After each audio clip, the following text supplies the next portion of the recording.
Siamo con Alessandro De Carlo. Si descriva professionalmente.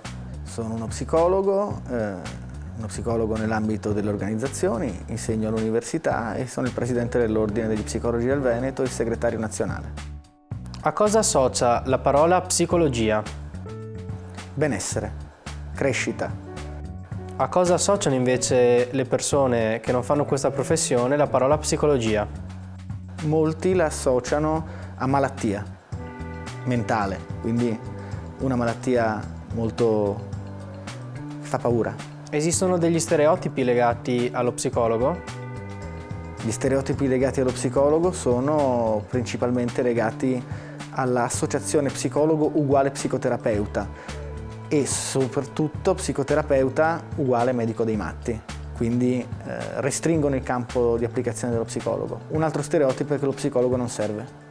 Che cos'è la psicologia di base? La psicologia di base è un grande progetto che stiamo portando avanti in Veneto e che consiste nell'avere psicologi negli stessi luoghi dove sono i medici di base, per poter dare risposta al bisogno di psicologia che non trova oggi sufficiente sbocco e sufficiente vicinanza dei professionisti psicologi alle persone. Che difficoltà incontrano le persone quando devono rivolgersi a questa figura? Le difficoltà le incontrano le persone che vorrebbero o non sanno a chi andare e dovrebbero rivolgersi a uno psicologo per gli stereotipi di cui abbiamo già parlato e anche perché non è facilissimo sempre individuare gli psicologi. La psicologia di base invece sarà molto utile per rendere facile alle persone accedere alla psicologia.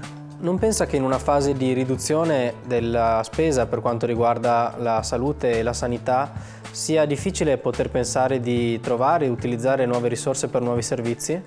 È sempre difficile, ma in questo caso non si tratta di spese quanto di investimenti. La psicologia di base andrà a ridurre i costi della sanità, sia in termini di spesa farmacologica, ma soprattutto di tempo, impegno e costi di altri professionisti sanitari.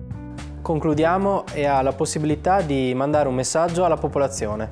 Affidatevi allo psicologo se non state bene, ma anche se state bene e volete stare meglio. Lo psicologo è un professionista serio, è tutelato e riconosciuto dallo Stato e dà un servizio di qualità. Oggi la psicologia è una scienza e una professione moderna, è una scienza e una professione che può dare risposte concrete e tangibili.